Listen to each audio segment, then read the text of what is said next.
Buod ng balita. Gumamit ang Ukraine ng mga long-range missiles na galing sa US para tirahin ang mga target sa loob ng Russia. Ang mga ATACMS missiles ay ginamit laban sa mga military site ng Russia. Sa unang pagkakataon mula nang aprubahan ni Pangulong Joe Biden ang paggamit nito. Ang hakbang na ito ay nagdulot ng matinding galit sa Moscow, na nagbabala laban sa posibleng paglala ng tensyon sa rehiyon. Ang desisyon ay bahagi ng estratehiya ng Ukraine upang kontrahin ang suporta ng North Korea sa Russia. Ginamit ng Ukraine ang mga misail na gawa sa US upang atakihin ang mga target sa Russia. Inaprubahan ni Pangulong Joe Biden ang paggamit ng mga armas na ito upang suportahan ang depensa ng Ukraine laban sa patuloy na pananakop ng Russia. Mariing kinondena ito ng Moscow, sinasabing magpapalala ito ng sigalot dahil sa sandata ni Putin ay lalong titindi ang labanan dahil sa pagbibigay ng mga armas nuklear. Update sa digmaan sa Ukraine-Russia, Nobyembre 2024. Ang digmaan sa pagitan ng Ukraine at Russia ay patuloy na lumalalim habang pumapasok ito sa ika-91 araw. Narito ang mga pinakabagong kaganapan. 1. Pag-atake ng Russia. Patuloy ang malawakang opensiba ng Russia sa iba't ibang rehiyon ng Ukraine.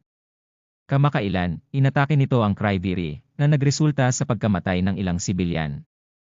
Bukod dito, lumalawak ang mga airstrike sa mga lungsod tulad ng Odessa, kung saan may malaking pinsala sa infrastruktura. 2. Paglaban ng Ukraine. Gumagawa ng mga hakbang ang Ukraine upang maitaboy ang mga tropa ng Russia sa Kharkiv at Luhansk Oblast. Bukod dito, aktibo nilang ginagamit ang mga drone upang atakihin ang mga base ng Russia, kabilang ang mga oil depot sa loob ng teritoryo ng Russia. 3. Internasyonal na suporta. Nakakatanggap ang Ukraine ng karagdagang tulong militar mula sa mga kanluraning bansa, kabilang ang $425 milyon na ayuda mula sa Estados Unidos. Ito ay naglalaman ng mga advanced na armas upang suportahan ang depensa ng Ukraine.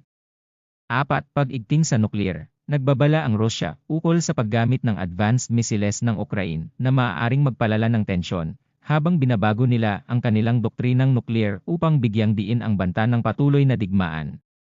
Ang patuloy na digmaan ay nagdadala ng matinding epekto sa mga sibilyan, ekonomiya, at seguridad ng rehiyon. Ang sitwasyon ay nananatiling masalimuot habang kapwa-panig ay naghahanda sa mga posibleng bagong opensiba. Mas mahabang saklaw na mga misil papunta sa Russia. Update sa digmaan ng Ukraine. Tila tumitindi ang tensyon sa pagitan ng Ukraine at Russia matapos ang mga ulat tungkol sa paggamit ng mas mahabang saklaw na mga misil ng Ukraine na umaabot sa loob ng teritoryo ng Russia. Ang mga pag-ataking ito ay naglalayong sirain ang mahahalagang pasilidad ng militar, mga depot ng bala, at mga linya ng supply ng Russia.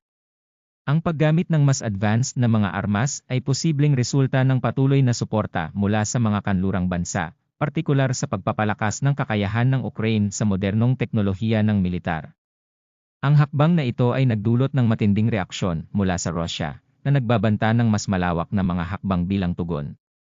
Ang mga balita ay nagpapatuloy sa pagmonitor ng sitwasyon, na nagbibigay diin sa epekto ng mga bagong taktikang ito sa estratehiyang militar at sa kabuuang takbo ng digmaan.